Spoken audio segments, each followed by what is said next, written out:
तो आइए दोस्तों, एक बार फिर से आप सभी का मेरे YouTube चैनल डिफेंस का तड़का में स्वागत है। दोस्तों, पिछले वीडियोस में मैंने कुछ लेआउट तैयार किए थे। अगर आपने वीडियो नहीं देखे हैं तो वेक्टर पार्ट 2 आप जरूर देखिएगा वीडियो का। उसमें मैंने कुछ लेआउट बताए थे, आपको कुछ विजुअलाइज कराने की कोशिश करी थी मैंने। आज के वीडियोस में हम ये जैसा कि लिखा हुआ है addition and subtraction of two vector, मतलब सदिशों का जोड़ एवं घटाव, यानी हम दो वेक्टर्स को कैसे ऐड करते हैं, कैसे सब्ट्रैक्ट करते हैं, इसकी बेसिक चीजें तो हमने बता दी हैं। अब इसको हम मैथमेटिकली कैसे अप्लाई करेंगे क्वेश्चंस में, इससे हम क्वेश्चंस कैसे निकालेंगे, ये सारी चीजें सीखनी है। एक और बात, आप देख रहे होंगे मैं वेक्टर पे ज्यादा फोकस इसलिए भी कर रहा हूं क्योंकि वेक्टर जो टॉपिक है कहीं ना कहीं हर जगह यूज है इसका, है ना। तो मैं आपको कुछ इस तरीके से सिखाना चाह रहा हूं ताकि आगे आपको कहीं भी दिक्कत ना आए।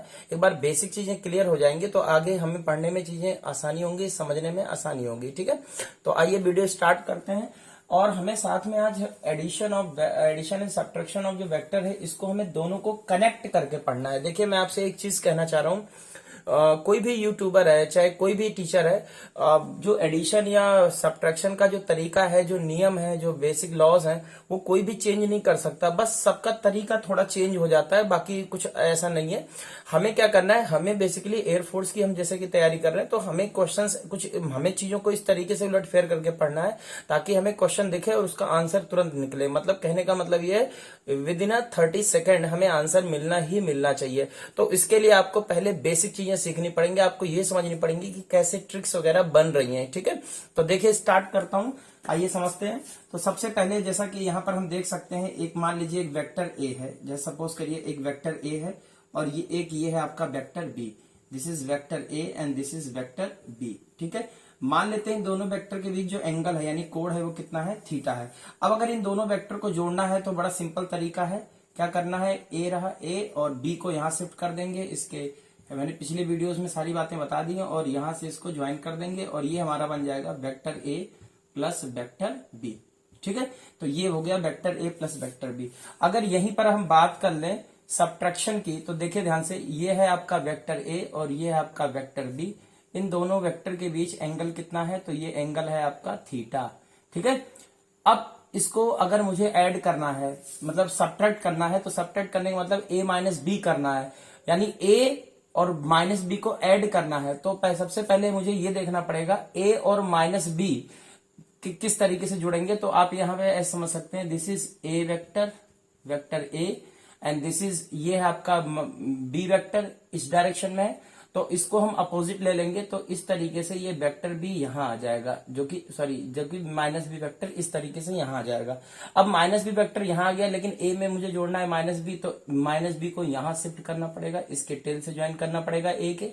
ये हो गया आपका माइनस का बी। ठीक है, और ये हम यहां से ज्वाइन कर देंगे, ये हमारा बन जाएगा ए माइनस बी, ये बन जाएगा ए माइनस बी। ठीक है, अब समझने की कोशिश करिए, बहुत बेसिक सी बात है, अगर आप समझ गए तो चीजें बहुत आसान हो जाएंगी। देखिए, ये है वेक्टर ए और बी, और इस ए बी जो ए प्लस बी वेक्टर है इसका मैग्नीट्यूड यानी इसका परिमाण कितना होगा, तो ए वेक्टर प्लस बी वेक्टर का मॉड क्या होगा, यानी मापांक क्या होगा, तो ये होता है आपका under root A square plus B square plus 2ab cos theta.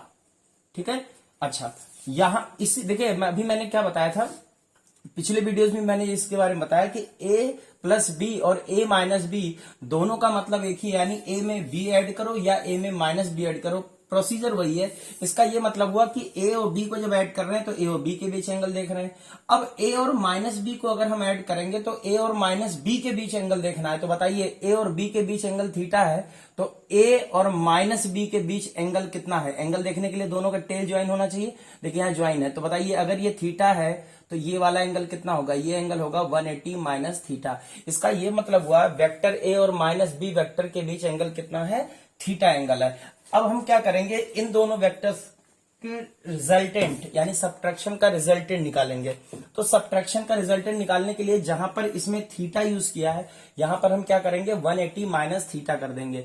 तो जब आप यहां पर 180 माइनस थीटा करेंगे, देखिए तरीका थोड़ा चेंज करिए, cos of 180 minus theta, cos of 180 minus theta जो होता है आपका माइनस का कॉस थीटा होता है। तो यहां पर आ जाएगा माइनस का 2ab कॉस थीटा, यानी कहने मतलब थीटा की जगह पे जब आप 180 माइनस थीटा पुट करेंगे तो ये हो जाएगा माइनस ऑफ कॉस थीटा, और यहाँ पे प्लस माइनस माइनस हो जाएगा। तो इस तरीके से वेक्टर ए और वेक्टर बी का सब्ट्रैक्शन का जो मॉड होगा वो होगा कितना, वेक्टर ए और माइनस बी वेक्टर के सब्ट्रैक्शन का जो मॉड होगा वो होगा आपका A square plus B square minus 2ab cos theta. ये चीज इंपॉर्टेंट है, आपको ये फॉर्मूले ध्यान रखने। तो दोनों में अंतर समझ लीजिए। अब आगे बढ़ते हैं, जरा हम समझते हैं बेसिक बातों को, ठीक है। तो देखिए अब यहां पर और यहां पर जरा ध्यान से देखिएगा, इनके जो रिजल्टेंट है उसका डायरेक्शन भी देखना होता है। ये तो मैग्नीट्यूड है, ये मैग्नीट्यूड है, ये ए माइनस बी का मैग्नीट्यूड है, ये ए प्लस बी का मैग्नीट्यूड है। अब हमें क्या करना है, दोनों का डायरेक्शन देखना है। तो दोनों का डायरेक्शन देखने के लिए अब हम मान लेते हैं कि ये जो रिजल्टेंट है यानी जो परिणामी है, ये इस ए के साथ कितना कोण बना रहा है, ये अल्फा कोण बना रहा है। कितना कोण बना रहा है, अल्फा।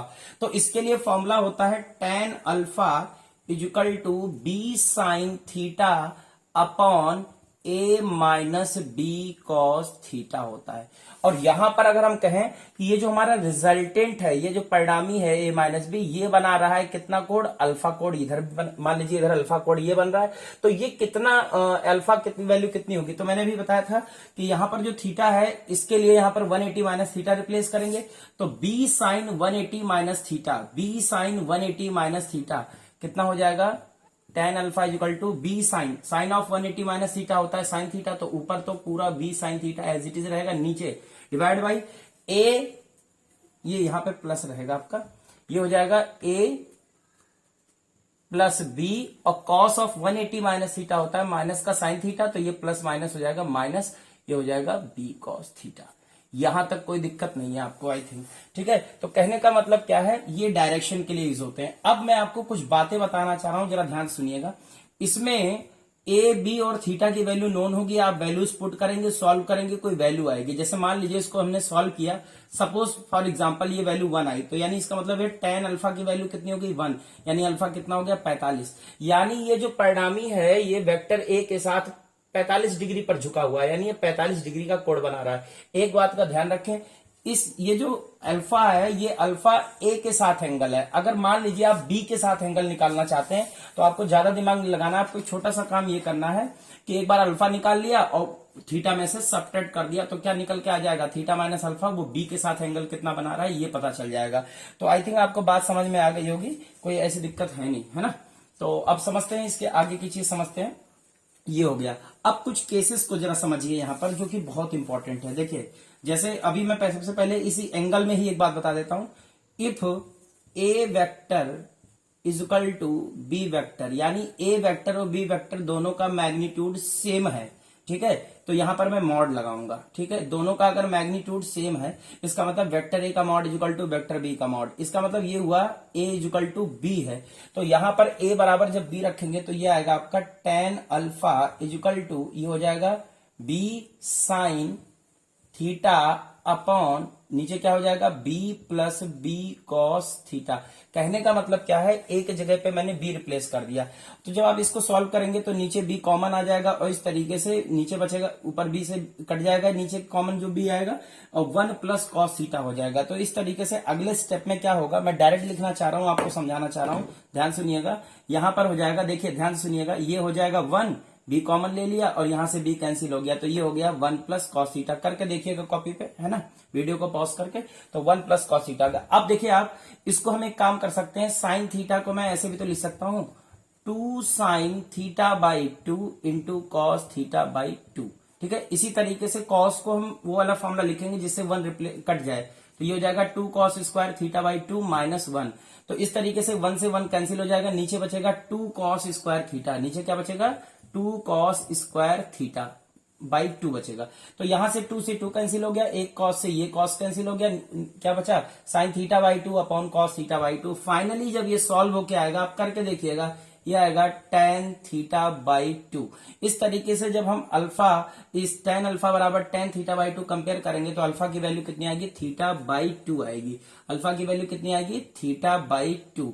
बस इस बात को ध्यान रखना है क्या, कि अगर ए और बी दोनों वेक्टर के मैग्नीट्यूड सेम हैं तो जो रिजल्टेंट है वो ठीक इनके एंगल बाइसेक्टर से होते हुए जाएगा, मतलब इनसे बराबर कोण बनाते हुए जाएगा। इधर से भी बराबर कोण बनाएगा और इधर से भी, मतलब अगर ये एंगल 60 है तो इधर से भी 30 बनाएगा, इधर से भी 30 बनाएगा। ठीक है, इन दोनों को एडिशन और सब्ट्रैक्शन को कनेक्ट करके पढ़ते हैं और इससे कुछ चीजें निकालते हैं। ठीक है, जो हमारे एग्जाम के पॉइंट ऑफ व्यू से इंपॉर्टेंट भी होंगे। ठीक है, तो ये है वेक्टर ए और ये है आपका वेक्टर बी। ठीक है, अब देखिए अगर इन दोनों के एडिशन की बात करें यानी इनके जोड़ की बात करें तो ये वेक्टर बी बन जाएगा और यहां से इसको हम ज्वाइन कर लेंगे। सारी बातें अब आप समझ ही गए होंगे, ये ए प्लस बी हो जाएगा। और अगर मुझे ए माइनस बी निकालना है तो बी वेक्टर जो इधर है इसको नेगेटिव ले लेंगे इस तरफ, इसके हेड से टेल को इसको ज्वाइन कर लेंगे, यानी ए का हेड और बी का टेल ज्वाइन कर लेंगे और ये जो चीज है हमारा ये कहलाएगा आपका ए वेक्टर माइनस का बी वेक्टर। क्लियर है, तो आई थिंक ये बात समझ में आ गई होगी। अब आप देखिए ध्यान से, यहां पर फिगर में आपको साफ साफ समझ में आ रहा होगा कि a प्लस बी जो है a माइनस बी से ज्यादा है। तो इसके लिए मैंने पिछले वीडियोस में सारी बातें बताई दी थी, बस आपको क्या करना है इस बात को ध्यान रखना है। क्या पहला point, if theta is greater than 0 degree and less than 90 degree, यानी जो ये एंगल है दोनों वेक्टर के बीच ये 0 डिग्री से ज्यादा हो 90 से कम हो, इस केस में जो a vector plus B vector है इसका जो परिमाण है वो a माइनस बी के परिमाण से ज्यादा होगा। दूसरा पॉइंट ध्यान रखना है क्या, if theta is greater than 90 degree और लेस देन 180, आपको पता ही है एंगल 180 से ऊपर जाएगा ही नहीं, मैंने ये भी पिछली वीडियोस में सारी बातें बताई हैं। ठीक है, तो अगर ये एंगल 90 से ज्यादा 180 से कम हो तो इस केस में a प्लस बी का जो मॉड है वो लेस हो जाएगा a माइनस बी के मॉड से, है ना, यानी a प्लस बी का जो परिणामी है वो a माइनस बी के परिणामी से कम हो जाएगा। अब तीसरा केस आता है इसका कि if theta is equal to 90 degree है, अगर थीटा 90 है तो a प्लस बी का mod is equal to a minus B का मॉड इक्वल होंगे दोनों। मैंने पिछले वीडियोस में आपको कुछ क्वेश्चन दिए थे, उसमें से एक क्वेश्चन मैंने दिया था इफ, उल्टा मैंने पूछा है। अभी मैं क्या बोल रहा हूँ, theta is equal to 90 degree तो a प्लस बी का mod is equal to a minus B का मॉड, लेकिन मैंने उसमें क्वेश्चन उल्टा ये पूछा है इसके जस्ट पिछले वीडियोज में वेक्टर का पार्ट 2 में मैंने ये पूछा है आपसे कि इफ a प्लस बी का mod is equal to a minus B का mod then what will be the angle between them, तो a और b के बीच एंगल हो जाएगा 90 डिग्री। तो कहने का मतलब ये है, अभी हम इस तरीके से पढ़ रहे हैं, क्वेश्चन इसको उल्टा भी पूछा जा सकता है, तो आपको ध्यान रखना चाहिए मुझे लगता है। ठीक है, तो आई थिंक ये बात आपको समझ में आ गई होगी। क्लियर है, कोई दिक्कत नहीं। अब हम जरा ये समझते हैं कि जो एडिशन और सब्ट्रैक्शन किन किन एंगल्स पर मैक्सिमम होते हैं, किन एंगल्स पर मिनिमम होते हैं और क्या क्या कंडीशन बनेंगी। ठीक है, तो देखिए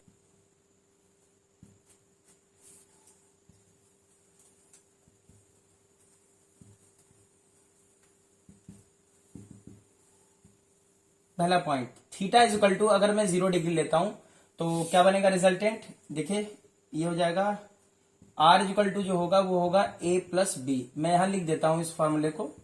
ठीक है, चलिए लिख देता हूं, under root a square plus B square plus 2ab cos theta, ये आपका फॉर्मूला होता है, आपको पता ही है। और सब्ट्रैक्शन के लिए फॉर्मूला क्या होता है, under root a square plus B square minus का 2ab कॉस थीटा, ये आपका फॉर्मूला होता है। ठीक है, तो आइए यहाँ पर थीटा का 0 डालते हैं तो कॉस 0 की वैल्यू 1, a प्लस बी का होल स्क्वायर आएगा अंदर, बाहर आएगा a प्लस बी। ठीक है, यहां पर देखिए अगर थीटा की वैल्यू मैं लेता हूं 0 डिग्री, अगर मैं 0 डिग्री लेता हूं तो कॉस 0 की वैल्यू 1, ब्रैकेट में आएगा a माइनस बी, तो बाहर हो जाएगा ब्रैकेट में आएगा a माइनस बी का होल स्क्वायर, बाहर क्या आएगा a माइनस बी। अब आप देखिए यहाँ पर थीटा 0 पर ये वैल्यू जो मिल रही है ये मैक्सिमम वैल्यू मिले, क्यों, क्योंकि कॉस 0 की वैल्यू मैक्सिमम होती है, तो ये पूरी वैल्यू मैक्सिमम 0 एंगल पर मिलेगा। इसका मतलब ये हुआ कि एंगल 0 पर ये मैक्सिमम होगा, जबकि यहाँ देखिए कॉस की मिनिमम वैल्यू यहाँ पर यूज हो रही है। मतलब मेरा कहने मतलब ये कॉस 0 की वैल्यू अगर यहाँ पे 0 डालें अगर वैल्यूज, और यहां पर देखिए आप थीटा अगर हम 0 लेते हैं, थीटा 0 लेते हैं तो ये बनेगा रूट के अंदर a माइनस बी का होल स्क्वायर, यानी बाहर आएगा a माइनस बी, तो ये मिनिमम वैल्यू है। तो यहां पर ये समझने वाली बात है कि एडिशन के केस में 0 एंगल पर मैक्सिमम रिजल्टेंट मिलता है और सब्ट्रैक्शन के केस में 0 एंगल पर मिनिमम वैल्यू मिलती है। ठीक है, दूसरा पॉइंट, थीटा अगर 180 ले लें तो cos 180 की वैल्यू यह मिनिमम आ गया तो ये भी मिनिमम हो जाएगा, तो इस तरीके से r मीन हो जाएगा कितना, a माइनस बी हो जाएगा, ठीक है, क्योंकि रूट के अंदर a माइनस बी का होल स्क्वायर आएगा। यहां पर देखिए क्या बनेगा, थीटा अगर हम ले लें 180 डिग्री, ठीक है, तो cos 180 माइनस ये प्लस हो जाएगा रूट के अंदर, तो ये आएगा r equal to a plus B. और ये जो a प्लस बी आया है इस बार ये मैक्सिमम है, तो यहां पर ध्यान रखने वाली बात है, जिस एंगल पर ये मिनिमम है, देखिए जिस एंगल पर ये मिनिमम है उसी एंगल पर यहां पर मैक्सिमम वैल्यू मिल रही है, और यहां पर जिस एंगल पर ये मैक्सिमम है उस एंगल पर वो मिनिमम वैल्यू मिल रही है, तो ये ध्यान रखना है। लेकिन एक एंगल ऐसा भी है जिस पर दोनों वैल्यू सेम हो जाती हैं। देखिए तीसरा केस, अगर थीटा मैं 90 डिग्री ले लूं, ठीक है, थीटा अगर मैं 90, अभी जस्ट मैंने बताया था थीटा अगर 90 ले लूं तो cos 90 0, ये टर्म गायब, रूट के अंदर a square plus B square आएगा, और यानी r की वैल्यू आएगी रूट के अंदर a square plus B square. यहीं पर आप देखिए अगर यहाँ पे थीटा ले लें हम 90 डिग्री, तो यहां भी क्या होगा, ये वाला टर्म फिर से यहाँ पर जीरो हो जाएगा पूरा, तो रूट के अंदर क्या आएगा, under root a square plus का बी स्क्वायर आएगा। तो आई थिंक अब बात आपको समझ में आ गई होगी, ये बातें ध्यान रखने वाली हैं, ठीक है। तो आई थिंक ये छोटी छोटी बातें हैं जो हमें ध्यान रखनी है, ठीक है। इसके 2 पॉइंट और है एडिशन के, अगर आप ध्यान रखते हैं तो ज्यादातर क्वेश्चन उसी 2 पॉइंट से बनते हैं। तो पहला क्या है, इसमें मतलब 3 हो गए, अब चौथा देखते हैं क्या है। पहला तो 0 डिग्री पर बताया, दूसरा 180 बताया, तीसरा 90 पे बताया। अब देखिए ये अगला केस बता रहा हूं मैं 120 डिग्री पर, 120 डिग्री एंड ए वेक्टर का मॉड बी वेक्टर का मॉड दोनों इक्वल है ना, यानी ए और बी दोनों का जो परिमाण है वो बराबर हो और कोण 120 हो, तो रिजल्टेंट कितना होगा।